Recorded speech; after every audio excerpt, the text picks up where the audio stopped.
Let's talk about fallen angels.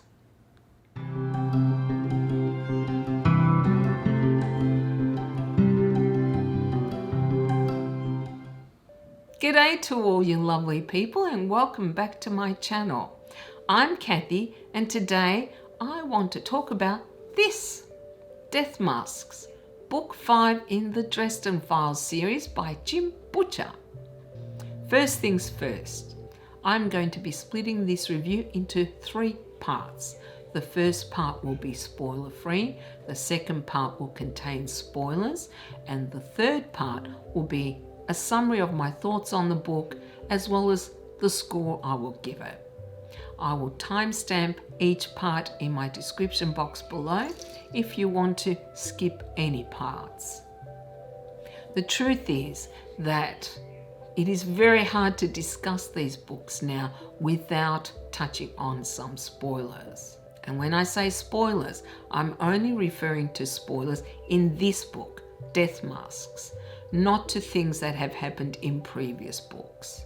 So in summary, what I'm trying to say is that if you have not read books 1 to 4, don't watch this video because it will deal with some spoilers from those books. Okay, now that that's out of the way, let's talk about Death Masks. In this book, there are 3 plots. The main plot deals with a shroud. Yes, the Shroud of Turin. Harry is retained to investigate who has stolen the shroud, as it appears the thieves have come to Chicago to sell it. The second plotline involves Ortega, a Red Court vampire, a warlord who forces Harry into a duel as he is trying to stop the war between the White Council and the Red Court. The third plotline involves the return of Susan, Harry's ex-lover. From what I have observed, Butcher definitely is getting more complex in his plots, in his storylines. These plots generally overlap, intertwine, and occasionally when you're reading that something happens, you're not sure whether it relates to one plot or another or all of them. I actually like that. It makes it less predictable, more suspenseful anyway. We are introduced to several new characters, but we also meet up with old familiar ones. Not Murphy, who's always in every single book, but characters like Susan, who has come back to Chicago. We also see Michael again, which I really loved. And we also see Marconi. I never say no to Marconi. I think he is a fascinating character personally. I was very happy to see Michael back. I have a big soft spot for him. I think he is a wonderful character, hero, everything that you think of when it comes to heroes. We learn also a lot more of the order that he is a part of. It is called the Knights of the Cross, and we also meet 2 other Knights of the Cross, Shiro and Sanya.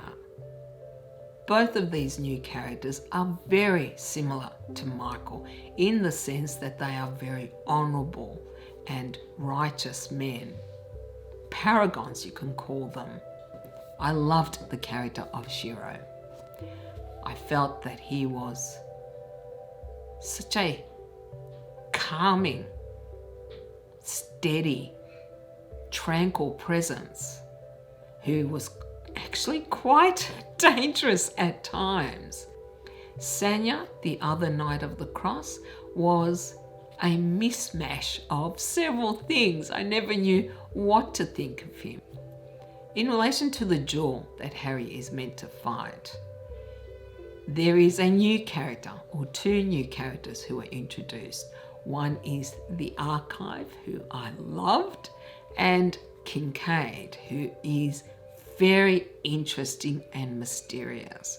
We don't know a lot about Kincaid, but he is extremely dangerous and cold. Initially, we're given to believe that the duel is the most dangerous thing that could happen to Harry and is going to be the major part of this story. And it really isn't. It is quite secondary to the shroud and Harry's investigation into who is after the shroud. As part of his investigation, he comes across the Fallen. As I've said before, Butcher deals with one specific magical creature within a book. In this one, we learn about the Fallen. The Fallen are fallen angels. I'm not religious, so I don't know much about fallen angels. The only one I know is Lucifer, but he does not appear in this book. The fallen angels are constrained, however. They are not allowed to interfere with free will on the human plane of existence. So they have 30 pieces of silver that they tempt mortals with. And the way they tempt these mortals is by offering them power, longevity, immortality almost. Once they have tempted a mortal, they do corrupt them. Power corrupts, right? But the fallen also then have a puppet, if you want to call it that, through which they can act. They can then influence things that do happen on our plane of existence, as opposed to the never never. I found the Fallen absolutely fascinating, and as far as I can tell so far, the most powerful and dangerous villain that Harry has faced. They seemed almost indestructible, and I wasn't sure if Harry was going to be able to win this time, which made the book that much more compelling reading, so suspenseful, because I couldn't predict how Harry was going to get around these very powerful beings. That for me was a favourite part of this book, is learning about the Fallen and knowing that Harry was outclassed basically. The next thing I wanted to talk about was Susan.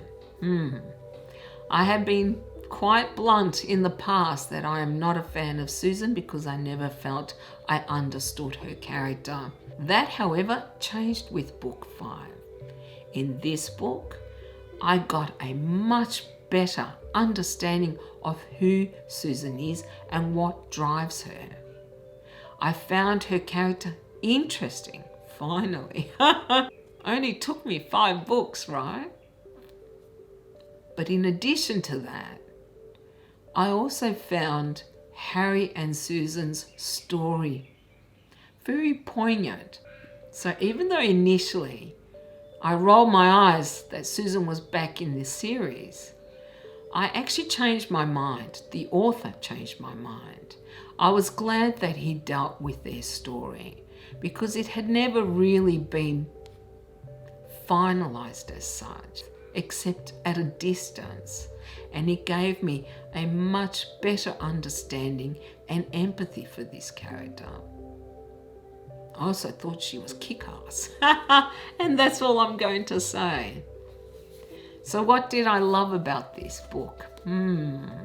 Harry had to face a villain or character that was more powerful than him.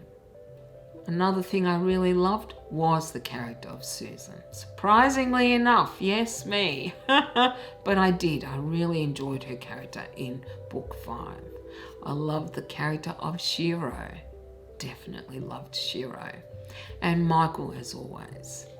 I found the mysteries, because there were several, interesting. I couldn't quite tell where it was going to go, what was going to happen, what would happen to Harry, what would happen to other characters. It's quite clear that no one is safe in Butcher's books. A character can die, and we don't know who. So that makes it very suspenseful and holds my interest. Unpredictability always does. If a book or series of books gets too predictable, then it's very easy to lose interest in the entire series. The problem with first person books, however, is that the main character, Harry, is not going to die. He is going to appear in all of these books because that is who this series is about. That takes away some of the suspense for me. Red alert, red alert. Now I'm going to get into spoilers. Now I wanted to talk about a couple of things I didn't like, because there were a couple of things. The first is the duel. It was so underwhelming and anticlimactic that I didn't understand why we even bothered to have it. Seriously. The lead up to the duel was fascinating. The archive, I am all agog to learn more about her. There's just so much that was interesting about that storyline, and then it just fizzled out. That's what I thought anyway. Let me know if you agree with me on that. I really felt like it was just a nuisance. Harry just wanted to get out of the way so he could go and fight the Fallen and get the shroud back. That was very disappointing. The other thing I wanted to talk about that I was disappointed with, and I've noticed it not just in this book but in several. Usually Harry gets a light bulb moment when he works out the puzzle. He works out all the pieces and knows why things are happening, who is behind it. The problem I have with this is, generally speaking, we are not given the same information that Harry already has. So there is no way for us to work out the puzzle. I want the same information that Harry has so that I can see if I can work it out as well. We don't get that with Butcher's books, not so far.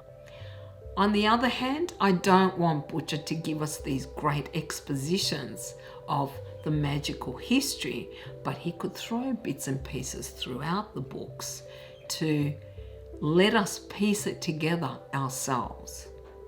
He doesn't do that, and that annoys me sometimes. I'm like, hang on, how the hell did Harry work this out? The reason I mention it is that Harry works out that Father Vincent is actually Cassius instead. There's no way I could have guessed that, not in a million years. So yeah, I found that annoying. Now the way that Nicodemus was going to use the shroud, I found interesting. I haven't decided still, even now, whether I really liked it or not. I can understand them wanting to spread the plague, but I couldn't see what gain the Fallen would have. That bothered me. If I could understand their motivations for wanting to spread the plague, other than creating chaos, then I might have had more interest in this threat to humanity as such. I did find it a little unbelievable that they were able to sneak into an airport so easily without alarms going off, given that they were all so heavily armed. But I accepted it as a way for Butcher to be able to get the heroes together with the villains. What I really liked about this book is that Harry got into a situation he couldn't get out of. Nicodemus is scary. He is very powerful and very dangerous. And he is much more powerful than Harry. When Nicodemus had him trapped and blocked from his magic, I thought, there's no way out of this for Harry. And I don't like it when an author then stretches credulity, where you think, oh, come on, which has happened in previous books, when Harry was held by a wolf pack, not the young wolf pack, another one, and they wanted to kill him. I didn't understand why they didn't kill him. I didn't think Butcher's excuse that Marconi wanted him alive was good enough. This pack of wolves was almost rabid, out of control. I couldn't see how they possibly could control themselves and not kill Harry. That really bothered me. That was book 2, if people aren't sure. And I was hoping that the author wasn't going to try to pull something like that in this one, and he didn't. I actually found Shiro offering himself in exchange for Harry very heart-wrenching, very poignant and powerful. It just made me love Shiro even more, and I already loved him because I thought he was a wonderful character. Yeah. At the end, when they find Shiro, it almost broke my heart. And even though I wasn't happy that Shiro had died, it actually showed us another layer of Harry's character, of how the guilt was going to eat him alive, that Shiro died for him. I thought it was beautifully done. And if I shed a tear, because I did, well, that's between you and me, right? But yeah, that I found very haunting and very powerful. I did really like the part with Marconi. I loved Marconi in this. I thought he was as funny as always and just such a fascinating character. I just wanted to know so much more about him, and we did. We got to learn so much more about Marconi in this book, and one of the things that drives him. I'm not sure how I feel about Marconi diving off the train. Yeah, with the shroud. That I was unsure whether it was really believable or not, but it would make sense too, I guess. What I really liked about the ending, however, was that Nicodemus was not defeated. And I'm very curious to find out what the author is going to do with them in future books, because I'm sure I'm going to run across them again. The other thing I loved was Susan. I loved that, having been bitten and terrified of turning into a red vampire, she poured all her energies and passion into fighting them, into fighting these horrible creatures that basically turned her life upside down and made a mess of it. I liked where Butcher took Susan's character. She is now a force to be reckoned with. She is formidable in herself. She is powerful. It was such a switch from who she was up to then. And as I've said, I found Harry and Susan's love affair much more poignant in this book, because they clearly did love each other very much, and it was obviously extremely painful for them to be apart, and yet that was all they could do. Star-crossed lovers, right? Can't help but love them. Well, I do anyway. Last thing I want to mention. What Harry did to Cassius right at the end, where Michael and Sonia are trying to give him the opportunity to redeem himself. Watching them walk away because they never do the wrong thing, because they're paragons, because they are far too honourable, and then seeing Harry go back and beat the crap out of this guy. Okay, I loved it. I did. I thought, yes, you should. This guy is dangerous as all hell, and he has caused so much grief and pain and destruction that I don't understand why Michael and Sonia didn't try to punish him, but gave him the choice. I think most of us would give in to our darker sides when faced with a creature who has caused immense pain to so many others.